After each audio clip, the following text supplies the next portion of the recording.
الحمد لله نحمده ونستعينه ونستغفره ونؤمن به ونتوكل عليه ونعوذ بالله من شرور أنفسنا ومن سيئات أعمالنا من يهده الله فلا مضل له ومن يضلل فلا هادي له ونشهد أن لا إله إلا الله وحده لا شريك له ونشهد أن سيدنا ومولانا وملجأنا ومأوانا أعلانا ومولانا محمدا عبده ورسوله قال الله تبارك وتعالى في القرآن المجيد والفرقان الحميد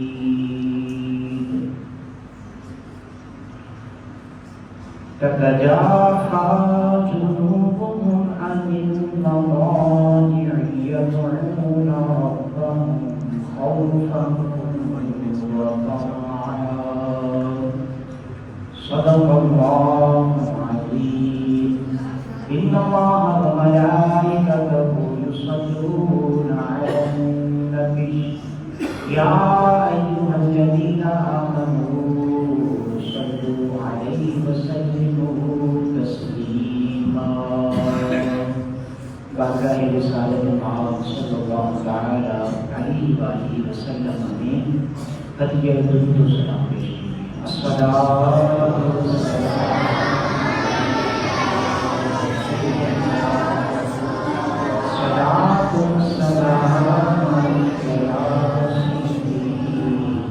یا حبیب اللہ صلاۃ والسلام علیک یا رحمۃ للعالمین وعلی آلک واصحابک یا خاتم النبیین.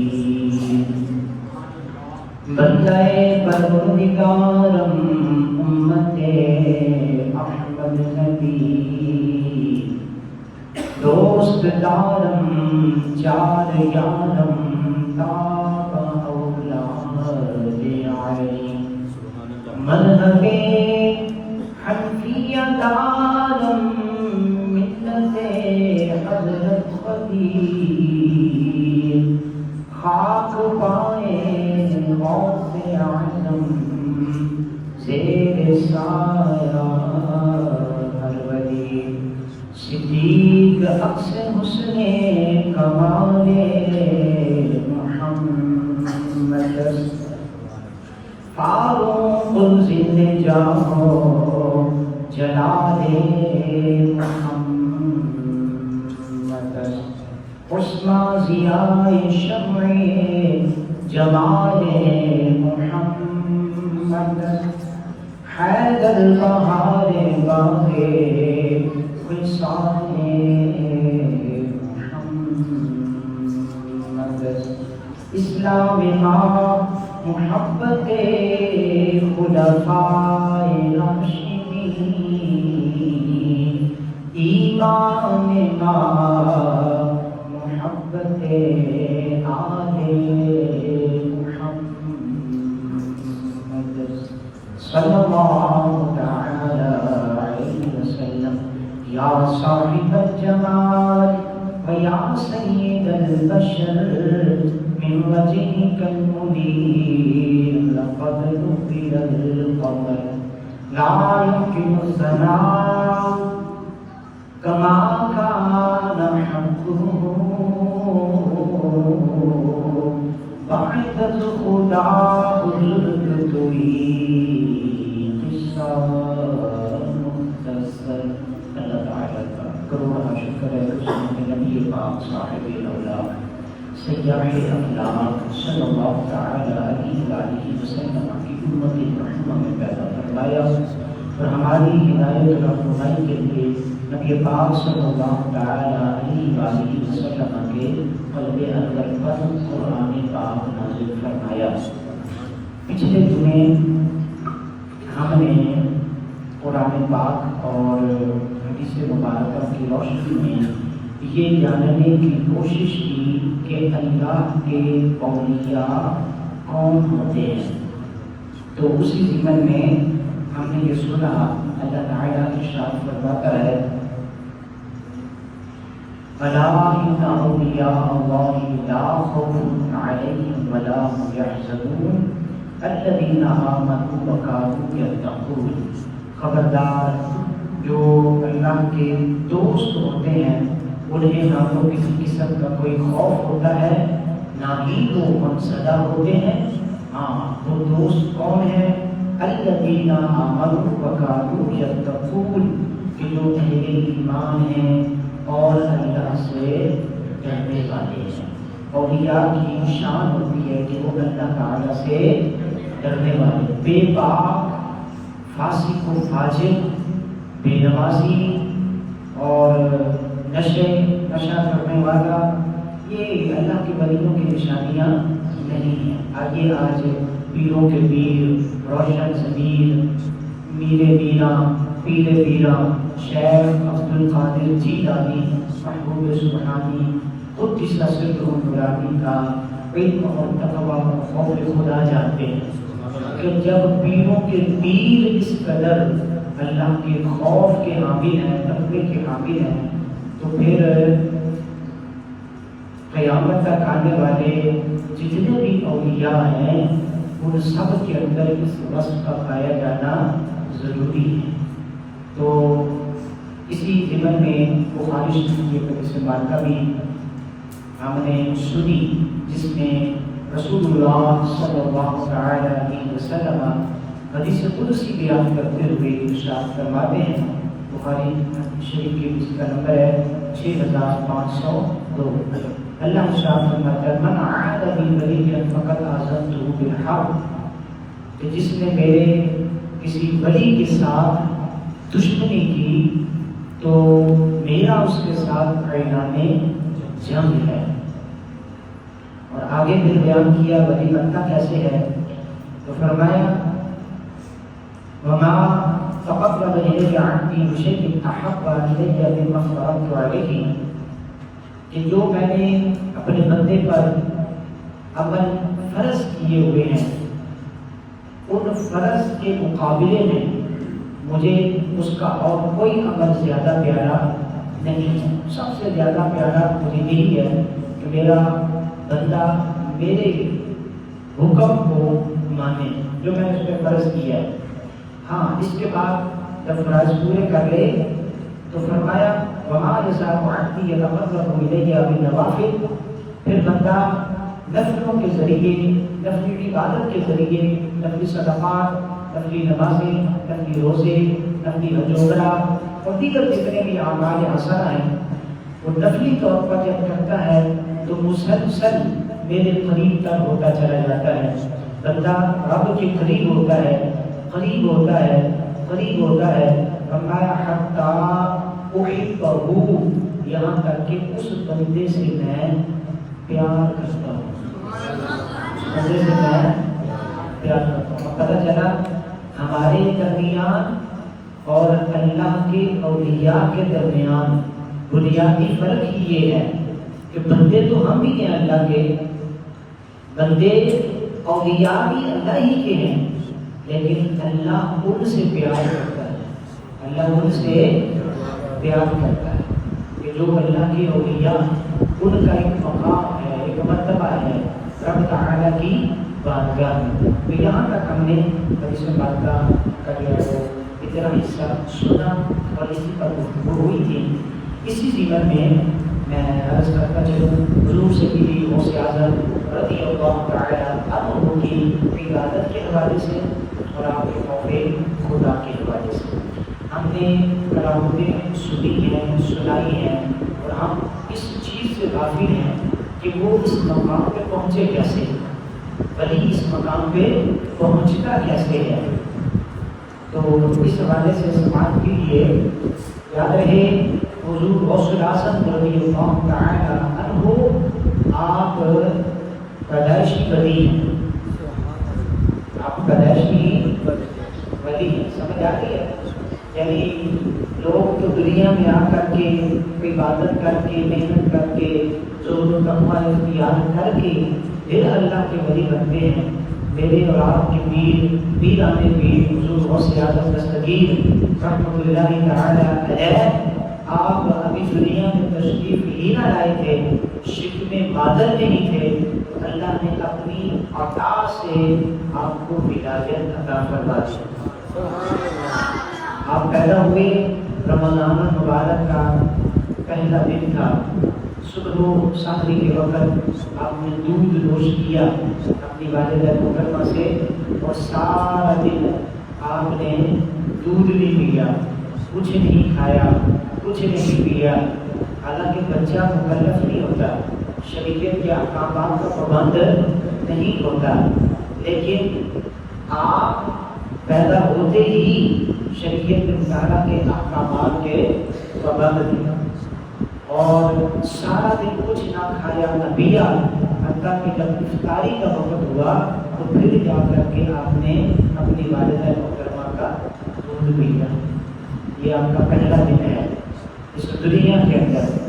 آگے کچھ عرصہ گزرا، آپ کے بیان اس دنیا سے رخصت ہو گئے، کچھ مال چھوڑ کے گئے۔ آپ خود بیان فرماتے ہیں حضور غوث الاعظم رضی اللہ تعالی عنہ فرماتے ہیں کہ ایک دن میں باہر جنگل میں نکلا تو ایک بیل تھا، وہ آگے آگے چل رہا تھا، میں اس کے پیچھے پیچھے چلنے لگا۔ تو فرماتے وہ میرا بچپنا تھا، ابھی بچپن کے ایام سے تو میں بیل کے پیچھے پیچھے چلنے لگا، تو بیل نے مڑ کے مجھے دیکھا اور دیکھ کر کے مجھ سے کہنے لگا کہ یا عبد القادر ما لہذا خلقت، او عبد القادر تو اس کام کے لیے پیدا نہیں ہوا۔ تو جانوروں کے پیچھے چلے، سیر و تفریح کرے، گلیوں بازاروں میں پھرے، جنگلات کی سیر کرے، اس کام کے لیے تو پیدا نہیں ہوا۔ یا عبد القادر ما لہذا خلقت، اے عبد القادر تو اس کام کے لیے پیدا نہیں ہوا۔ اب یہاں پر شیطان ہے نا، شیطان نفس بھی ہے اور برے دوست بھی ہیں، بری صحبت بھی ہے، سوشل میڈیا بھی ہے، تو فوراً شیطان جو ہے وسوسہ دلائے گا، یار یہ کیا ہی گل ہوئی ہے، کوئی گپ مارن دی بھی حد ہوتی ہے، کدی دھگے بھی بولے، کدی گاواں بھی بولیاں، کدی بکریاں نے بھی گلاں کیتیاں، ہاں جی، کدی وہ جانور بھی بولتے ہیں، پھر بولے بھی تھے عربی بولے، ہاں جی، یہ عربی سیکھا بعد سے 8 سال مدرسے میں پڑھنے کر رہے ہیں، وہ بھی انسانوں ایک جانور ہو کے تھے۔ عربی اس کیا ہے، یا عبد القادر ما لہذا خلقت، تو اس کام واسطے پیدا نہیں کیا گیا۔ یاد رہے اللہ قادر مطلق ہے، اللہ جو چاہے کرے۔ اس پر میں دلیل کے طور پر ایک حدیث پاک کا سامنے رکھ دوں تاکہ یہ کوئی یہی نہ سمجھے کہ یہ شاید حضرت شیخ عبد القادر کی ایسی شان بیان کرنے کے لیے جھوٹا واقعہ یا جھوٹی روایت گاڑی گئی۔ نبی پاک صلی اللہ تعالی علیہ وسلم ایک مرتبہ صحابہ کرام علیہ رضوان کی مجلس میں جلوہ فرما تھے، اور اس مجلس میں نہ تو حضرت ابو بکر صدیق تھے اور نہ ہی جناب سیدنا فاروق اعظم تھے، باقی صحابہ ایک جماعت وہاں پر حاضر خدمت تھی سرکار کے۔ نبی کریم صلی اللہ تعالی علیہ وآلہ وسلم نے اپنی صحابہ کی اس جماعت سے فرمایا، اور یہ بخاری شریف کے حدیث کا ہے، حدیث کا نمبر ہے 2324، یعنی 2324۔ سرکار نے ارشاد فرمایا عن نبی صلی اللہ علیہ وسلم بينما رجل راكب على بقرة التفتت إليه فقالت لم أخلق لهذا خلقت للحراسة. فرمایا کہ ایک بندہ بیل کے اوپر بیٹھا ہوا تھا اور سواری کر رہا تھا، تو اس بیل نے، اس ڈھگے نے، اس بیٹھنے والے اپنے مالک سے کہا کہ لم اخلق لہذا، تو مجھ پہ سواری کرتا ہے، حالانکہ اللہ نے مجھے سواری کے لیے پیدا نہیں کیا. سواری کے لیے گھوڑوں کو بنایا گیا ہے، سواری کے لیے بیل ڈھگوں کو سواری کے لیے نہیں بنایا گیا. اور اس نے کہا خلقت للحراسہ، او میرے مالک تو مجھ پہ سواری کرتا ہے، حالانکہ اللہ نے مجھے کھیتی باڑی کے کام کے لیے پیدا کیا ہے. کس نے کہا؟ سارے بولتے کس نے کہا؟ حدیث کون سی ہے؟ بخاری کی. حدیث کون سی ہے؟ بیان کون کر رہے ہیں؟ امام الانبیاء سرکار بیان کر رہے ہیں. بیل نے کہا او میرے والد، اس کام کے لیے مجھے پیدا نہیں کیا گیا، مجھے پیدا کیا گیا ہے کھیتی باڑی کے لیے. اور مزے کی بات پتہ کیا ہے؟ جب سرکار نے یہ بات کہی نا، ابو بکر صدیق تو وہاں موجود نہیں تھے، نہ ہی جناب فاروق اعظم موجود تھے. سرکار نے جو اگلی بات کی وہ ہمارے وسوسے کو توڑنے کے لیے کی. وہ یہ نہ کہے کہ بلند دھکے بھی بولتے ہیں، کوئی جنت بھی کبھی بولا ہے، یہ کیسی بات ہے؟ فرمایا تم مانو یا نہ مانو، تم اس پر اعتبار کرو یا نہ کرو. فرمایا قال آمنت به انا وابو بکر وعمر، میں بھی اس پر ایمان لے کے آیا، میرا ابو بکر بھی اس پر ایمان لے کے آیا، میرا عمر بھی اس پر ایمان لے کے آیا. سبحان اللہ! کیسا سرکار کو ان پر اعتماد تھا کہ میں جو بھی بات کروں گا وہ جب ابو بکر تک پہنچے گی، عمر تک پہنچے گی، تو وہ کبھی بھی اس کا انکار ہے. جن پر سرکار اعتماد کریں، جن پر رسول اللہ اعتماد کریں، تو پھر امتی پر اعتماد کرنا ہے. تو اس واقعے سے اتنا ہمیں پتہ چلا جب اللہ چاہے. اب یہ بنی اسرائیل کے ایک بندے کا واقعہ سرکار بیان کر رہے تھے. پہلی قوم میں سے ایک بندہ تھا، وہ جانور پہ بیٹھا، بیل پہ بیٹھا. بیل نے اس سے بات کی کہ مجھے اس کام کے لیے پیدا نہیں کیا گیا. جب بنی اسرائیل کے بندوں سے جانور کلام کر سکتے ہیں تو پھر پیروں کے پیر، ولیوں کے ولی، شہزادہ رسول اللہ سرکار کی نسل پاک کے چمکتے دمکتے ستارے ہیں، حضور غوث الاعظم حسنی حسینی ہیں، سرکار کے خون کے ساتھ جانور کلام کیوں نہیں کر سکتا؟ تو اس نے کہا اے عبد القادر، تو اس کام کے لیے پیدا نہیں کیا گیا. آپ فرماتے ہیں وہ حاجی کے دن تھے، میں گھر گیا، میں گھر آیا، چھت پہ چڑھا.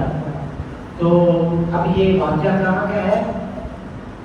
گیلان کا، عراق کا یہ علاقہ ہے.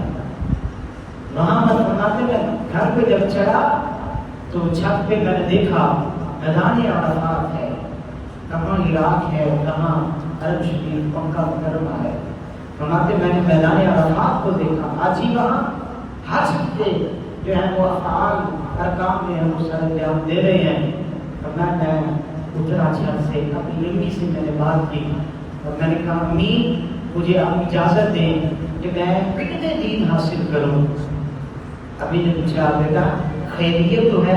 فرماتے میں نے سارا واقعہ بیان کیا، بیل کا بھی ذکر کیا، میدان عرفات کے دیکھنے کا بھی ذکر کیا. تو میری والدہ محترمہ کی چشمانے اندر سے آنسو جاری ہو گئے اور کہنے لگی کہ بیٹا تیرے والد محترم نے جو مال چھوڑا تھا اس میں سے 80 دینار جو 2 بھائیوں کے ہیں، ایک تیرے ہیں، کچھ 40 آدھا جو ہے وہ تیرا ہے اور آدھا سید ابو احمد تیرے دوسرے بھائی کا ہے. 40 دینار تیرے ہیں، 40 دینار اس کے ہیں، اور یہ تیرا حصہ میں تجھے دیتی ہوں. ساتھ میں تجھے نصیحت کرتی ہوں بیٹا ہمیشہ سچ بولنا. ہمیشہ کیا بولنا؟ سچ بولنا. پیران پیر کے ماننے والے ہم قادری، ہم آپ کے غلام، ہم آپ کے عقیدت مند، آپ کے نام کا رسالہ ثواب کریں، 11ویں دیں، لیکن ان کی سیرت پر عمل نہ کریں تو ہم یار کیسے قادری ہیں؟ ہم صبح بھی جھوٹ بولیں، دوپہر کو بھی جھوٹ بولیں، شام کو بھی جھوٹ بولیں، بات بات میں جھوٹ بولیں، تو سمجھے یہ ہماری یہ دعویٰ بھی جھوٹا ہے کہ ہم قادری ہیں۔ قادری جھوٹ نہیں بولتا، تو جھوٹے پہ تو ویسے بھی اللہ تعالیٰ نے لعنت ڈالی ہے قرآن حکیم کے اندر، لعنت اللہ علی الکاذبین، جھوٹوں پہ اللہ کی لعنت۔ تو اس لیے جھوٹ سے ہمیں بچنا چاہیے، کتنا بھی نقصان ہونے کا خدشہ ہو کبھی بھی جھوٹ کا دامن نہیں پکڑنا چاہیے، ہمیشہ سچ بولنا چاہیے۔ آپ کے جان نے نصیحت کی بیٹا ہمیشہ سچ بولنا، کبھی بھی جھوٹ نہ بولنا۔ اور 40 دینار سونے کے سکے، اور 1 دینار ہوتا ہے 4.25 گرام کا، اور 1 تولے میں کتنے گرام ہوتے ہیں؟ تقریباً 12 گرام ہوتے ہیں، 12 گرام تقریباً 1 تولے میں ہوتے ہیں۔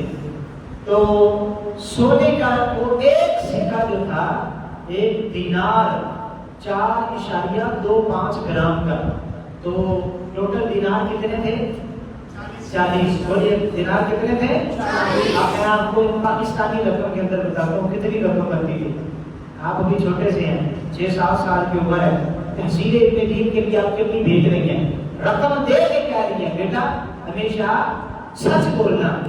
تو 40 دینار یہ 170 گرام سونا بنا، 170 گرام، اور تولوں کے اندر اس کو لے کے آئیں تو یہ بنتے ہیں 14.17 تولہ، 14 تولے آپ کے پاس تھے سونے کے، اور تولے کی آج کے دن کی جو رقم ہے وہ تقریباً 2,62,700 روپے کا 1 تولہ ہے۔ آج کے دن کا جو ریٹ ہے 2,62,700، 1 تولے کی رقم ہے۔ تو 14 تولے اور اشاریہ 1.7 تولے کی رقم جو بنتی ہے وہ بنتی ہے 37,22,460 روپے۔ کتنے لاکھ؟ 37 لاکھ۔ بولیے کتنے لاکھ؟ 37 لاکھ آپ کی گدڑی میں سیدھی ہے۔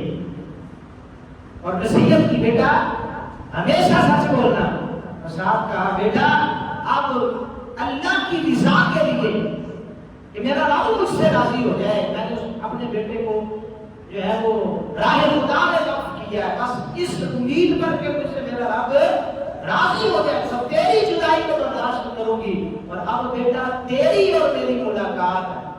آپ کی عمر کتنی ہے؟ 6-7 سال، بھولنا نہیں ہے، 6-7 سال کا بیٹا ہو، پھر اپنا سرتاج اپنا خامد بھی سر پہ نہ ہو۔ ہاں جی، والدہ محترمہ آپ کی بیوہ تھی، اور بچے کو کہہ رہی ہوں خدا کی رضا کے لیے میں تجھے بھیج رہی ہوں، لیکن یاد رکھ بیٹا اب ہم بچھڑے ہیں، اب دوبارہ ہماری ملاقات نہیں ہوگی، اب میدان محشر میں تیری ماں تجھ سے ملاقات کرے گی۔ بیٹے اور ماں کی ملاقات کب ہونی ہے؟ میدان محشر۔ کیوں قربانی دی؟ ایسے غوث اعظم نہیں بنتا بندہ، ایسے اللہ کا ولی نہیں بنتا، ماں باپ قربانی دیتے ہیں، تو پھر اولاد جو ہے وہ اللہ تعالیٰ حضور غوث اعظم رضی اللہ تعالیٰ نے جیسے کہ عطا فرماتا ہے، باپ حلال کھائے حلال کھلائے، عورت جو ہے وہ شریعت کی پابند ہو، تو پھر جا کر کہیں اللہ کا ولی پیدا ہوتا ہے۔ یہ تہم کے اندر اثر ہے، یہ باپ بیٹا باپ کو تہم ہے، اگر باپ خوف خدا کا حامل ہوگا تو بیٹا بھی خوف خدا کا حامل ہوگا۔ اب آپ نے بھی روئے دھوئے، امی میں تو جدا ہو جاؤں گا، ابھی بچے روتے ہیں اسکول جاتے ہوئے، آپ نہیں روئے بلکہ خود خواہش گزاری تھی مجھے تو امی جانے دیں، میں بغداد جا کے پڑھنے لگا ہوں، اور یہ سب کیوں نہ ہوتا؟ آپ کیوں کا جان رحمت اللہ تعالیٰ ہے، وہ سیب کا واقعہ آپ نے سنا ہوگا، آپ ہی کریں، دریا پار کر رہے تھے تو ایک سیب تہتا تہتا آیا، آپ نے اٹھا لیا اور اٹھا کر کے اس کو تناول کر لیا، لیکن بعد میں خیال آیا کہ یہ میری ملکیت تو تھا نہیں، میں تو اس کا مالک ہی نہیں تھا، میں اس کا مالک نہیں تھا، تو میں نے کھا لیا، یہ تو میں نے حق العمل کو طلب کیا، کسی بندے کا حق میں نے مارا ہے، اور اگر قیامت والے دن سے پوچھ لیا تو میں کیسے حساب دوں گا؟ یہ ان کا خوف خدا ہے۔ ورنہ ہمارا حال یہ ہے، کوئی شے مل جائے صحیح لگے گلی میں بازار میں پڑی ہوئی اور ہم اس کو اٹھا لیتے ہیں، کہتے ہیں گری پڑی شے کو ربی شے خدا دی، نہ آنے دی نہ پا دی۔ یہ شریعت کا ہمیں حکم نہیں ہے، نہ یہ شریعت کی تعلیم ہے کہ جو شہر ہڑپ کر جاؤ۔ حق العبد کے بارے میں تو جب تک بندہ معاف نہیں کرے گا تب تک وہ حق العبد معاف نہیں ہوگا۔ شہید کتنا اعلیٰ درجہ ہے اس کا، جنت کے اندر شہید یہ کہیں گے یا اللہ چھا سے نہیں آئی جنت چاہتے ہیں، ہو گیا کیا میری جنت میں مزہ نہیں آیا؟ یا اللہ ٹھیک ساتھ ٹھیک ہے، لیکن جو لطف جو مزہ اس وقت آیا تھا جب تیری محبت میں تیری راہ میں ہماری گردن کو کاٹ دیا گیا تھا، اس وقت جو لذت اور سرور ہمیں آیا تھا تو جنت میں ہمیں حاصل نہیں ہوا۔ اس وقت کیا تھا؟ اس وقت جلوہ خاص اس شہید کو دکھایا جاتا ہے جس کی لذتوں کے اندر گم ہو کے اس کو موت کی تکلیف کا بھی احساس نہیں رہتا۔ اتنا مقام و مرتبہ پانے کے باوجود، اور حدیث پاک کے اندر ہے شہید کے خون کا قطرہ زمین پر گرنے سے پہلے اللہ اس کے سارے گناہ معاف کر دیتا ہے۔ جو نمازیں چھوڑی تھی، جو روزے چھوڑے تھے، جو کچھ بھی کیا تھا، اللہ سب کچھ معاف کر دیتا ہے، لیکن بندے کا حق اللہ معاف نہیں کرتا۔ جو کسی سے اس نے لیا تھا، پیسہ لیا تھا، کسی کو گالی دے دی تھی، کسی کو تھپڑ مارا تھا، جس کا تعلق بندے کے ساتھ ہے، وہ تب تک معاف نہیں ہوتا جب تک بندہ اس کو معاف نہ کرے۔ تو شہید جس کے سارے گناہ معاف ہے، اب خود اب پھر بھی اس کا معاف نہیں ہے، تو ہم شہادت اللہ چاہے جو ہمیں نصیب ہو، اگر نہ ہوئی تو تصور کریں عبد العبد کے اندر بھی گرفتار ہوں گے اور حقوق اللہ کے اندر بھی گرفتار ہوں گے۔ حضور غوث اعظم رضی اللہ تعالیٰ عنہ کے ابا جان اسی سمت چل پڑے جدھر سے مسیب آ رہا تھا، اور چلتے چلتے رستے میں وہ باغ آ گیا جس کے نیچے سے وہ نہر جاری تھی، اور غالب گمان ہوا اسی باغ کا مسیب ہے، اور باغ کے مالک جو تھے ان کے پاس پہنچے، ان کو کہنے لگے حضور مجھ سے غلطی ہوگی، تمہارے آپ کے باغ کا جو ہے وہ میں نے سیب کھا لیا، میں نہر میں بہتا ہوا جا رہا تھا، خدا کے لیے مجھے معاف کر دیں۔ اب وہ بھی کوئی عام بندے نہیں تھے، وہ بھی صاحب نصیحت تھے، سید زادے تھے، حضور غوث اعظم کے نانا جان بنے۔ آپ نے جب دیکھا کہ کوئی نوجوان بندہ ایک سیب کے معاملے میں اتنا پریشان ہے تو سمجھ گیا یہ بندہ عام بندہ نہیں ہے، میں ایسے معاف نہیں کرتا، چل میری خدمت کر۔ سال پورا خدمت کروائی، وہ پھر آئے حضور کو سال ہو گیا خدمت کرتے ہوئے، اب تو معافی دے دیں، کیونکہ اب بھی معافی نہیں ہے، اب ایک اور شرط ماننا پڑے گی، حضور معاف کر دیں جو مرضی منگوا لیں، ورنہ میری بیٹی سے شادی کرو۔ جی حضور لبیک میں حاضر ہوں، لیکن سنو وہ آنکھوں سے اندھی ہے، زبان سے گونگی ہے، کانوں سے بہری ہے، اور ہاتھ پاؤں سے کام نہیں کرتے۔ کون کہہ رہے ایسی عورت سے شادی؟ بھری جوانی ہو، کوئی اندھی پلے پڑ جائے، کوئی گونگی پلے پڑ جائے، بولنا ہے تو بولے گی کیسے؟ اشارے کیسے کرے؟ ہاتھ ٹوٹے ہوئے ہیں، چل نہیں سکتی، ادھر سے ادھر ہل نہیں سکتی، پاؤں کام نہیں کرتے، بڑے پریشانی تو ہوئی، لیکن خوف خدا پھر غالب آیا۔ اے ابو موسیٰ، اگر اللہ نے تجھے معاف نہ کیا تو بتا تیرا کیا بنے گا؟ راضی ہو گئے، حضور آپ معاف کر دیں، میری آپ کی یہ شرط بھی مجھے منظور ہے۔ جب نکاح ہو گیا تو نکاح ہونے کے بعد جب وہ بیوی بن گئی، حضور غوث اعظم رضی اللہ عنہ کی امی جان تو جب پہنچے وہاں حجرہ عروسی کے اندر تو دیکھ کر حیران ہو گئے کہ یہ تو وہ عورت ہے ہی نہیں جس کے بارے میں ان کے ابا جان نے کہا تھا۔ یہ تو نہایت حسین و جمیل ہے، ہاتھ سلامت ہے، پاؤں سلامت ہے، دیکھتی بھی ہے، بولتی بھی ہے، سنتی بھی ہے۔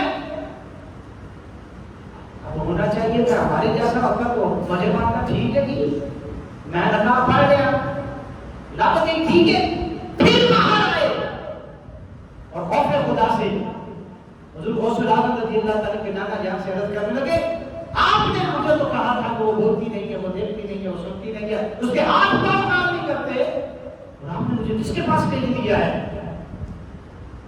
حضور غوث العظم رضی اللہ تعالیٰ کے نانا جان فرمانے لگے گھبرا نہیں نوجوان ابو موسیٰ، گھبراؤ نہیں، وہ جو میں نے کہا تھا۔ اب توجہ کیجئے گا، غوث العظم ایسے نہیں بن جاتے، بھلی ایسے نہیں بن جاتے، اس میں باپ داداؤں کی محنت شامل ہوتی ہے، ان کے نانا ولی، ان کی اما جان ولیہ، ان کے بابا ولی، ان کے دادا ولی، اور یہ ولیوں کی نسل کڑی چلتی چلتی آپ امی جان سے حضرت امام حسین کی اولاد سے ہے اور ابا جان سے حضرت امام حسن کی اولاد سے ہے۔ 11ویں کڑی پہ جا کر حضرت مولا علی کے بیٹے ہیں، مولا علی کے نانے بھی لگے، ان کے دادے بھی لگے، حضور کو سنا ورنہ بیٹا جو میں نے کہا تھا کہ وہ بولتی نہیں ہے، وہ اس لیے کہا تھا کہ اس کی زبان سے کوئی ایسی بات نکلی ہی نہیں جو خلاف شرع ہو، جو خلاف شرع ہو، یعنی شریعت کے خلاف جو باتیں ہیں ان کو بولنے کے اعتبار سے وہ کبھی ہے، اس نے کبھی وہ بولی نہیں ہے، اور جو میں نے کہا وہ دیکھتی نہیں ہے، بولتی ہے، اس کا مطلب یہ ہے کہ اس نے آج تک اللہ کی حرام کردہ کسی شے کو دیکھا ہی نہیں ہے، اس معاملے میں وہ بھی ہے۔ جو میں نے کہا اس میں کوئی پکڑتی نہیں ہے، ہاتھ کام نہیں کرتے، کبھی اس کا ہاتھ حرام کی طرف اٹھا نہیں، کبھی اس کا پاؤں حرام کی طرف اٹھا نہیں، اور کبھی اس کے کانوں نے حرام چیز کو سنا نہیں۔ تو حرام چیزوں کے معاملے میں وہ اندھی بھی ہے، بہری بھی ہے، گونگی بھی ہے، اور ہاتھ پاؤں بھی اس کے کام ہے نہیں کرتے۔ جہاں تک شریعت کی باتوں کا معاملہ ہے تو پھر دیکھتا ہے کہ وہ دیکھ بھی سکتی ہے، وہ سن بھی سکتی ہے، وہ پکڑ بھی سکتی ہے، وہ چل بھی سکتی ہے، اور وہ سن بھی سکتی ہے۔ اب والدین جب اتنے خوف خدا کے حامل ہو، ابا جی ایک سیب کی وجہ سے پریشان رہے، اما جان کبھی حرام چیز کو دیکھے تاکہ سنے بھی نہ، تو پھر جا کر پیدائشی ولی پیدا ہوتے ہیں حضور غوث العظم رضی اللہ تعالیٰ عنہ، اور پھر چھوٹی ہی عمر میں جا کر کہتے ہیں اما جان مجھے اجازت دیں، میں نے جانا ہے، علم دین حاصل کرنے کے لیے جانا ہے، اور اما جان بھی کہتے ہیں جا بیٹا، تجھے اپنے رب کی رضا کے لیے میں یہ جدائی بھی برداشت کرتی ہوں، اب سے ہم جدا ہوتے ہیں اور ہماری ملاقات میدان محشر پہ جا کر ہوگی۔ آپ کہتے ہیں میں نکلا، وہ امی جان کی نصیحت میں نے پہلے باندھے، کبھی بھی جھوٹ نہیں بولنا۔ جی 37 لاکھ روپیہ گدڑی میں سے کیا ہوا ہے، چھوٹی سی عمر ہے، فرماتے علاج کرنے کے لیے بغداد کی طرف کافلا جا رہا تھا، رستے میں ڈاکوؤں نے گھیر لیا، سب کو لوٹا، ایک ڈاکو میرے پاس بھی آیا، کہنے لگا بیٹے تیرے پاس کچھ ہے؟ تو میں نے کہا ہاں ہے، 40 سونے کے سکے ہیں، یعنی اس طرح کیا ہے کوئی 7-8 سال کا بچہ کھڑا کرے اور اس کے اوپر اس سے پوچھیں تیری جیب میں کتنے پیسے ہیں، اور وہ آگے سے جواب دے میرے پاس 37,22,000 روپے ہیں۔ بندہ کیا کہے گا؟ مذاق کر رہا ہے، مذاق کر رہا ہے، اس کے بعد کہاں سے اتنے پیسے ہیں؟ وہ ڈاکو بھی سمجھا، نے کہا مذاق کر رہا ہے۔ دوسرا آیا، اسے نے پوچھا، آپ نے اس کو بھی جواب دیا کہ میرے پاس 40 دینار ہے، وہ بھی ہنس پڑا، نے کہا بچے مذاق کر رہے ہیں۔ اس طرح 2-4 اور ڈاکوؤں کے ساتھ معاملہ ہوا، جب سب کو لوٹ کر کے وہ اپنے سردار کے پاس جمع ہوئے تو سردار نے پوچھا کوئی رہ تو نہیں گیا؟ سب نے کہا نہیں سب کو لوٹ لیا ہے، کوئی نہیں رہا۔ اچانک سے کسی نے کہا یہ عجیب معاملہ ہے، اس معاملے میں ایک بچہ ہے، وہ کہتا ہے 37 لاکھ روپیہ میرے پاس ہے، میں اپنے روپیوں میں بات کروں تاکہ لطف آئے، 37 لاکھ میرے پاس ہے، کہاں ہے؟ گدڑی میں سیا ہوا ہے۔ وہ دوسرے نے کہا ہاں میرے ساتھ دوسرے بات کی تھی، انہوں نے کہا میرے پاس 37 لاکھ روپے ہے، اور تیسرے نے چوتھے نے 2-4 تھے، اور کہا بالکل اس نے ہم سے بات کی ہے۔ سردار نے اس کو بلا کے لایا ہے، جب بلا کے لائے تو اس سردار نے ڈاکوؤں کے سردار نے کہا بیٹا تیرے پاس کچھ ہے؟ ہاں میرے پاس ہے۔ کیا ہے تیرے پاس؟ 37 لاکھ روپیہ ہے، یعنی 40 دینار۔ اس نے کہا بیٹا کہاں پر ہے؟ یعنی میری گدڑی میں سی ہو جائے، بیٹا نکالو۔ آپ نے وہ گدڑی جو سی کر رکھے اس کو ادھیڑا اور وہ 40 دینار سامنے لے گئے، یہ ہے میرے پاس۔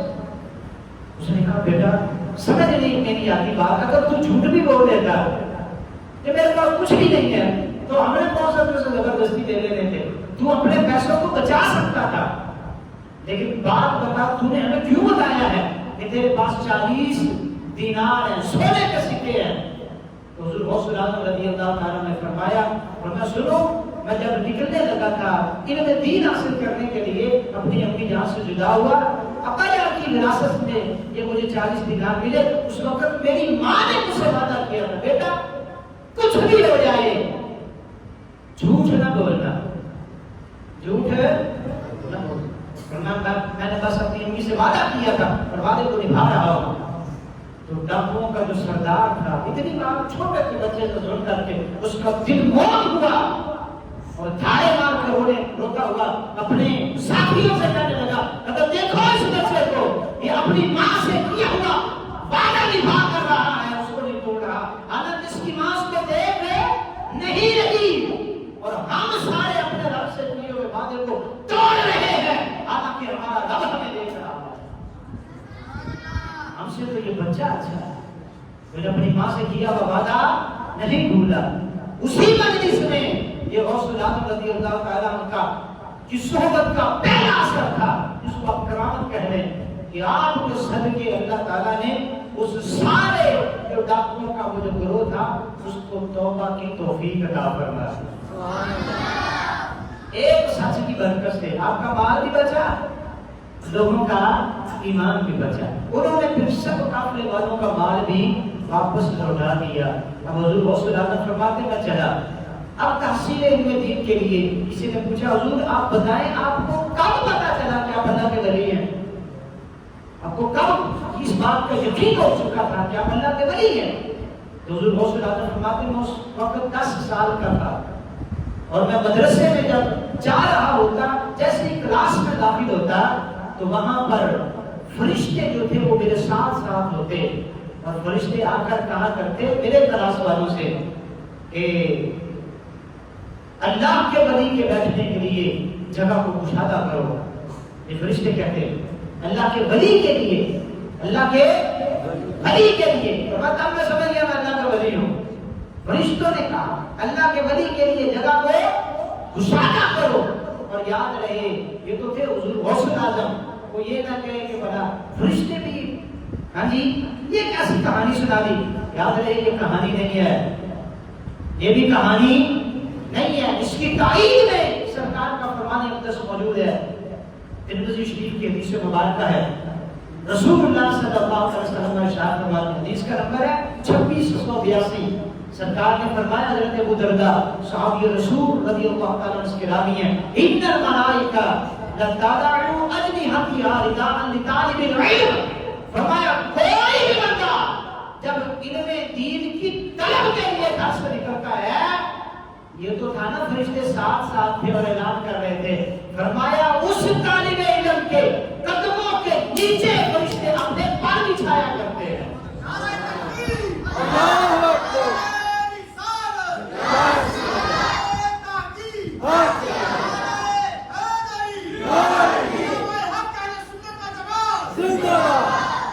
تو یاد رہے جب بھی کوئی کرامت قرآن و حدیث کے موافق ہو ہمارے لیے کوئی گنجائش نہیں ہے اس کا انکار کریں۔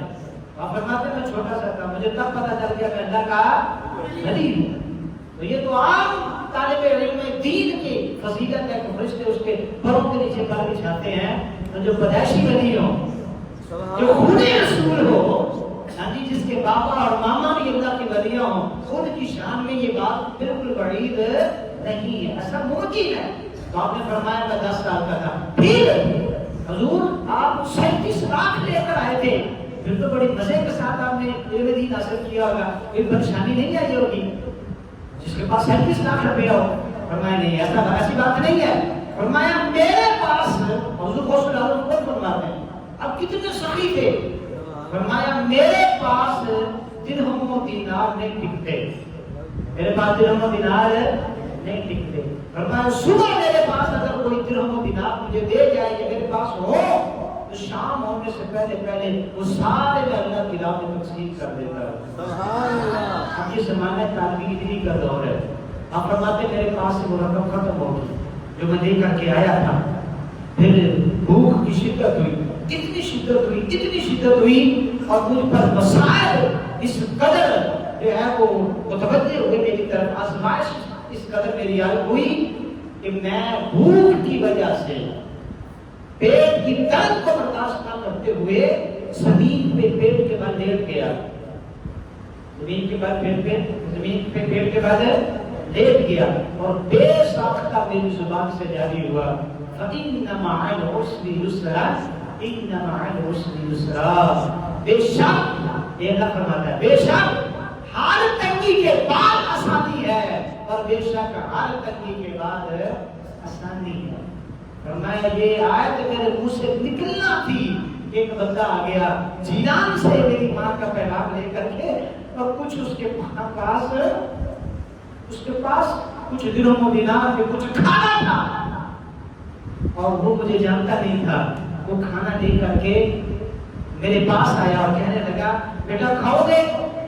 فرماتے میں نے بھوک بڑی شدت کی لگی تھی، اس نے دعوت بھی دے دی، میں نے کہا بالکل میں کھاؤں گا، اور کھانا کھاتے کھاتے اس نے کہا بیٹا یہ مال میرا نہیں ہے، یہ مال کسی کا ہے، میں جب آ رہا تھا تو جیلان سے ایک گڑیا مجھے ملی اور اس نے کہا کہ بغداد کے اندر میرا بیٹا پڑھتا ہے، نام اس کا عبد القادر ہے اور یہ اس کو دے دینا، 3 دن ہو گئے تو اس کو تلاش کر رہا ہوں لیکن عبد القادر مجھے ملا نہیں ہے اور آج مجبور ہو کے میرے پاس بھی کچھ نہیں تھا، اسی کے مال سے یہ میں نے کھانا جو ہے وہ لیا ہے، تیرا دل مانتا ہے تو کھا لے اور نہیں مانتا تو پھر میں تو مجبور ہوں۔ حضرت غوث اعظم فرمانے لگے کہ چاچا جی پہلے میں آپ کا مہمان تھا، اب آپ میرے مہمان ہیں، وہ بچہ جس کو آپ تلاش کر رہے تھے وہ میں ہی ہوں، وہ ماں کو چھوڑ کے آنے والا میں ہی ہوں، وہ باپ کا یتیم بیٹا میں ہی ہوں، اس کا مال آپ لے کے پھر رہے تھے، اس کو تلاش کر رہے تھے اور یہ میرے رب تعالیٰ کی طرف سے مجھ پر آزمائش تھی کہ اس کا بندہ قادر کرتا جائے۔ اور یہ بات یاد رہے حضور غوث اعظم رضی اللہ تعالیٰ نے بڑی تندرستی کے عالم کے اندر اس مقام و مرتبے کو پایا ہے اور سرکار دو عالم صلی اللہ علیہ وسلم کی یہاں ایک حدیث پاک میں کوڈ کرتا چلوں تاکہ ہمیں اندازہ ہو جب ہمارے اوپر مصیبتیں آتی ہیں ہمیں پریشان ہونے کی ضرورت نہیں ہے، بلکہ سرکار فرماتے ہیں سرکار سے پوچھا گیا یا رسول اللہ ای الناس اشد بلاء، کبھی نمازی بھی آتے ہیں کہ صاحب یہ مسئلہ ہے، بڑی پریشانی ہے، تندرستی جاتی نہیں ہے، گھر سے غربت جاتی نہیں ہے، پریشانی جاتی نہیں ہے، ایک بات یاد رکھیے سرکار فرماتے ہیں کہ سرکار سے پوچھا گیا یا رسول اللہ سب سے زیادہ مصیبت کن لوگوں پہ آئی، سب سے زیادہ مصیبت کن لوگوں پہ آئی؟ تو سرکار نے فرمایا قال الانبیاء، سب سے زیادہ مصیبت اور آزمائش کے اندر جو گھیرے گئے وہ کون تھے؟ انبیاء، جو اللہ کو سب سے زیادہ پیارے ہیں، جو سب سے زیادہ پیارے ہیں، وہ آزمائش کے اندر مبتلا سب سے زیادہ ہوئے۔ پھر فرمایا ثم الامثل فالامثل، فرمایا پھر نبیوں کے بعد جس کا مقام زیادہ تھا وہ اتنا ہی مصیبتوں کے اندر زیادہ آزمایا گیا، پھر ان کے بعد جس کا مقام زیادہ تھا اس پر اتنی ہی مصیبتیں ڈالی گئی اور سرکار نے آخر میں فرمایا فَإِنْ كَانَ دِينُهُ سُلْمًا اشْتَدَّ بَلَاؤُهُ وَإِنْ كَانَ فِي دِينِهِ دِقَّةٌ ابْتُلِيَ عَلَى حَسْبِ دِينِهِ، ہر بندہ اپنے دین اور ایمان کی قوت کے حوالے سے آزمایا جاتا ہے، تو جتنا ایمان کا تگڑا ہوگا اللہ اس پر آزمائشیں اتنی نازل فرمائے گا، جو ایمان کا جتنا کمزور ہوگا اس پر آزمائشیں بھی اتنی تھوڑی آئیں گی۔ اگر کسی پہ زیادہ آزمائشیں آتی ہیں تو وہ خوش ہو کہ زیادہ آزمائشیں آنا میرے ایمان کے پختہ ہونے کی نشانی ہے، علامت ہے۔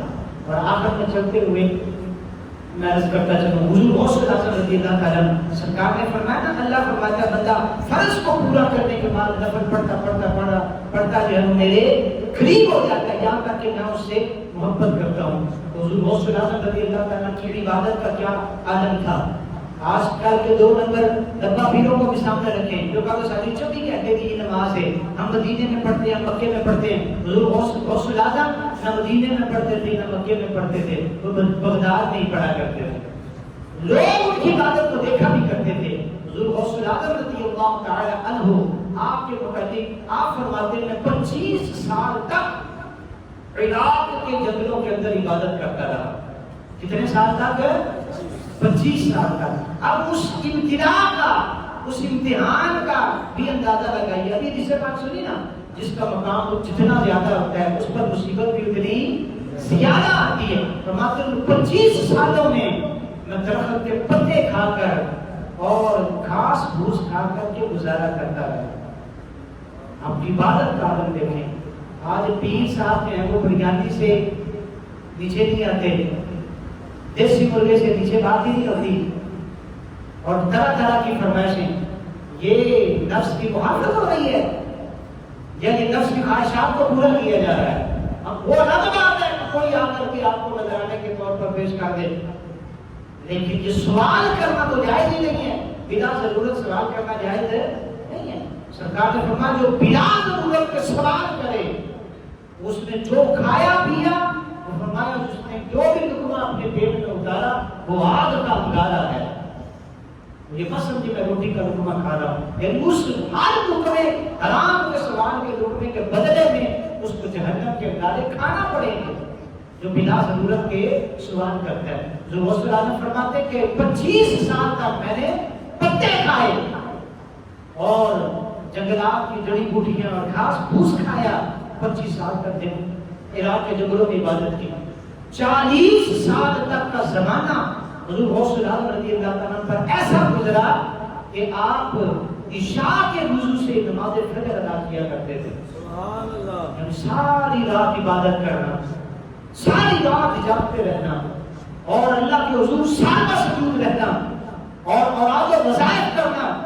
اور 15 سال کا زمانہ آپ پر ایسا گزرا کہ ہر رات 15 سال ایک بڑا عرصہ ہے. ہر رات اس 15 سال کی ہر رات میں آپ ایک ختم قرآن پاک کیا کرتے تھے. آپ حافظ بھی تھے, آپ حافظ بھی تھے. آج ولی ہونے کا دعویٰ کرنے والا اللہ حافظ ہی ہے, اوپر سے دیکھ کر بھی قرآن پڑھنے نہ آتا ہو اور دعویٰ کرے گا اللہ کا ولی ہوں. نماز نہ پڑھے دعویٰ کرے اللہ کا ولی ہوں. 15 سال تک ہر رات آپ ایک ختم قرآن ہے کیا کرتے. جب بھی آپ کا وضو ٹوٹ جاتا فوراً وضو کیا کرتے اور وضو کر کے 2 رکعت تحیۃ الوضو کی ادا فرمایا کرتے. یہ تو تھی آپ کی عبادت. آپ کا علم کتنا ہے؟ اب اس پہ تھوڑی سی بات ہو جائے, ٹائم بھی شارٹ ہے. آپ 13 علوم کے اندر تقریر فرمایا کرتے تھے. کتنے علوم میں؟ 13 علوم میں. بلکہ آپ کے متعلق آپ کے جو ہے وہ مرید, میں انشاءاللہ وہ حوالہ بھی آپ کے سامنے پیش کرتا ہوں. حضرت حافظ ابو العباس احمد بن احمد البغدادی آپ فرماتے ہیں کہ حضور غوث الاعظم رضی اللہ تعالی عنہ کی مجلس لگی ہوئی تھی. آپ بیان کیا کرتے تھے, یعنی کہ پیر صاحب نے بیان واسطے کسی نے بلایا, نعت واسطے کسی نے بلایا, تلاوت واسطے کسی نے بلایا, تو پیر صاحب نے بس دعا ہی کرنی. اور خود بیان کیا کرتے تھے, مریدوں کو بندوں کو نصائح کیا کرتے تھے. فرماتے ہیں قاری نے جب تلاوت قرآن کی اس نے کوئی ایک آیت پڑھی, حضور غوث الاعظم رضی اللہ تعالی عنہ نے اسی آیت کو لے کر کے درس دیا, اس کا ایک معنی بیان کیا. اب جب ایک معنی بیان کیا تو فرماتے ہیں کہ صاحب وحدت الاسرار سے آپ نے فرمایا کہ تمہارے والد بھی میرے ساتھ تھے, تو میں نے ان سے کہا کہ آپ کو یہ معنی آتا ہے جو حضور غوث الاعظم نے بیان کیا؟ قرآن کہہ رہی بالکل آتا ہے. اتنے میں حضور غوث الاعظم نے اسی آیت کا دوسرا معنی بیان کیا اور سند کے ساتھ بیان کیا کہ یہ جو بات میں کر رہا ہوں یہ مجھے فلاں نے بیان کی, اس کو فلاں نے بیان کی, اس کو فلاں نے بیان کی, اس کو فلاں نے بیان کی. یوں چلتے چلتے نبی پاک علیہ السلام تک یا صحابی رسول تک اس کا حوالہ بھی دیا ساتھ میں. ایک معنی بیان ہوا، دوسرا ہوا، تیسرا ہوا، چوتھا ہوا، حتیٰ کہ 11 معنی ایک آیت کو حضور صلی اللہ علیہ وسلم نے بیان فرمائے۔ کتنے معنی بیان کیے؟ 11۔ فرماتے میں نے ہر معنی پہ تیرے ابا جان سے کہا یہ آپ کو معنی آتا ہے، یہ آتا ہے، یہ آتا ہے؟ تو انہوں نے کہا یہ بھی آتا ہے، یہ بھی آتا ہے، یہ بھی آتا ہے، یہ بھی آتا ہے۔ جب 11 معنی ہو گئے نا، حضور صلی اللہ علیہ وسلم نے پھر 12واں معنی بیان کیا۔ کتنا؟ 12واں۔ ایسے غوث اللہ نہیں بن جاتے، ایسے اللہ کے ولی نہیں بن جاتے۔ 12واں جب بیان کیا، فرماتے میں نے پھر پوچھا حضرت یہ آتا ہے؟ تو فرمانے لگے یہ تو مجھے نہیں آتا، یہ میرے علم سے پہلی دفعہ سن رہا ہوں۔ فرماتے پھر حضور غوث اللہ نے 13واں معنی بیان کیا۔ میں نے پھر پوچھا یہ آتا ہے؟ فرمایا یہ بھی نہیں آتا۔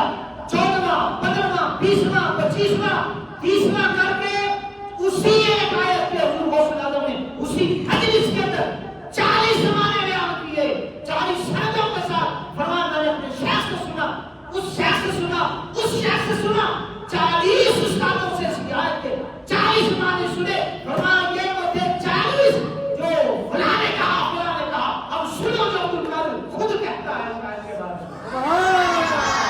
فرمایا وہ کال تھا، اب آتے ہیں حال کی طرف۔ میری آنکھوں میں آنکھیں ڈالے، میں سمجھاتا ہوں اس آیت کا معنی کیا ہے۔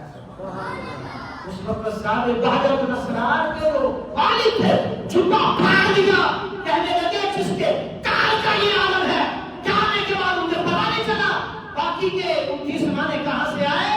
تو فرمایا اس شیخ کے حال کا عالم کیا ہوگا۔ فرمایا 40 معنی حضور صلی اللہ علیہ وسلم نے کی ایک ہی آیت کے۔ اور پھر حضور صلی اللہ علیہ وسلم تفسیر بیان کرتے، حدیث بیان کرتے، علم الکلام میں گفتگو فرماتے، علم النحو میں گفتگو فرماتے، اصول بیان کیا کرتے تھے۔ آپ صبح سے لے کر ظہر تک، پھر ظہر سے کے بعد بھی آپ کا درس کا سلسلہ جاری رہا کرتا ہے۔ اور جب تک آپ حیات رہے، بغداد کا ایک بھی باشندہ علم دین حاصل کرنے کے لیے بغداد سے باہر نہیں گیا۔ جہاں سمندر بہ رہا ہو تو وہاں نہروں کی ہمیں کیا حاجت ہے؟ ایک بھی بندہ باہر نہیں گیا۔ اور آخر میں میں ایک بات بیان کر کے ختم کرتا ہوں۔ حضور غوث اللہ کتنے بڑے مقام پہ پہنچے، ہم کرامات سنتے رہتے ہیں، جو بھی ان کو مقام حاصل ہوا، یہ کیسے حاصل ہوا پتہ ہے؟ ایک سوال ہے چھوٹا سا، کیسے حاصل ہوا ہے؟ آپ کی زبانی سنتے ہیں، حضور آپ ولی کیسے بنے، غوث کیسے بنے، قطب کیسے بنے، اس مقام پہ کیسے پہنچے؟ اس بات کو میں اسپیشلی اس لیے بیان کر رہا ہوں، آج ہمارے اندر اس بات کی اشد ضرورت ہے کہ ہمیں یہ بات بتائی ہے، ورنہ ہماری جو تربیت ہے نا وہ اس طرح کی ہو رہی ہے۔ اور مولویاں چھٹے دی، عالمان دیاں ہو گلاں نے، صوفیاں دیاں گلاں ہو رہے، یہ دنیا ہی ہو رہے، یہ دنیا ہی ہو رہے۔ یہ کیوں کی جاتی ہیں باتیں؟ اس لیے کہ آج کے متصوف جھوٹے صوفی علم شریعت سے نابلد ہے، آتا جاتا خود کو کچھ نہیں ہے اور خود کو شریعت اور کہانت سے جدا کر رہے ہیں کہ وہ یہ الگ لائن ہے، یہ الگ لائن ہے۔ پوچھیں اس سے جو غوث العظم ہے، پوچھیں اس سے جو پیروں کے پیر ہیں، حضور آپ بتائیں آپ اللہ کے ولی کیسے بنے ہیں؟ ہمیں بھی کچھ سمجھ آئے، ہمیں تو کچھ اور ہی سبق پڑھایا جاتا ہے، باتیں کرنے لگی وہ دنیا ہی ہو رہے، ساری دنیا ہی ہو رہے۔ حضور غوث العظم خود فرماتے ہیں، یہ آپ کے قصیدہ غوثیہ کا شعر ہے، آپ فرماتے ہیں درست العلم حتی صرت قطبا، درست العلم حتی صرت قطبا ونلت السعد من مولا المغالی۔ فرمان سنو یہ جو مانتا کا ولی بنا ہوں، یہ میں درست العلم، علم سیکھ سیکھ کے اور علم سکھا سکھا کے اس مقام پہ پہنچا کہ اللہ نے مجھے مقام قطبیت عطا کر دیا۔ 40 سال کی عبادت سے نہیں، وہ رات ہے 15 سال کی رات کی تہجد کی نمازیں اور قرآن ختم قرآن کی وجہ سے نہیں، وہ میری انفرادی عبادت ہے۔ 25 سال جو ہے وہ عراق کے جنگلوں کی عبادت سے مطلب نہیں بنا، بلکہ کیسے بنا؟ درست العلم حتی صرت قطبا، میں علم کا درس دیتا رہا، دیتا رہا، دیتا رہا، لوگوں کو خدا کی طرف مجھے مقام قطبیت پر فائز کر لیا. اب تو کا کڑاپا نکل گیا. جو کہتے ہیں شریعت کی دنیا کے الگ ہے, طریقت دنیا کے الگ ہے. حضور سے بات کرتے ہیں دنیا الگ نہیں ہے. یہ طریقت کے اعلیٰ مقامات پر بندہ پہنچتا ہی اس وقت ہے کہ جب وہ شریعت محمدی کا پابند ہو. اس سے تو حضرت ابو بکر کی جان نہیں چھوٹی, وہ مستثنا نہیں ہوئے, فاروق اعظم مستثنا نہیں ہوئے, مولا علی مستثنا نہیں ہوئے, جو ولیوں کے امام ہیں. مولا علی ولیوں کے امام ہیں, اور ان کی شان کیا ہے؟ وہ علم سے آئی تھے جس طرح کہ آپ کے بابے ہیں. نہیں, وہ ولیوں کے امام اس لیے تھے. سرکار فرماتے ہیں آنا مدینۃ العلم وعلی امامھا. علی چونکہ اس شہر علم کا دروازہ ہے, اس لیے یہ ولیوں کے امام ہیں. آپ سمجھ آ رہی ہے کچھ؟ حضور غوث اعظم رضی اللہ تعالیٰ عنہ کے فرمان کے مطابق, سرکار کے فرامین کے مطابق, قرآن کی روشنی کے مطابق یہ بات پہلے مان لیجیے کہ جو شریعت کا وفادار نہیں ہے وہ جادوگر ہو سکتا ہے, دھوکے باز ہو سکتا ہے, فراڈیا ہو سکتا ہے, 2 نمبر ہو سکتا ہے, لیکن اللہ کا ولی نہیں ہو سکتا. اللہ کا ولی وہی ہے جو شریعت کے مطالعہ کا پابند ہو, جس کو خود اللہ نے بیان فرمایا الا ان اولیاء اللہ لا خوف علیہم ولا هم يحزنون الذين آمنوا وكانوا يتقون. میرے ولی وہ ہیں جو مجھ پر ایمان لے کر آئے اور مجھ سے ڈرنے والے ہیں, شریعت کے پابند ہیں. اللہ تعالیٰ کو سمجھنے کی توفیق عطا فرمائے اور فتنوں سے محفوظ فرمائے. آمین. بجاہ نبی صلی اللہ علیہ وسلم.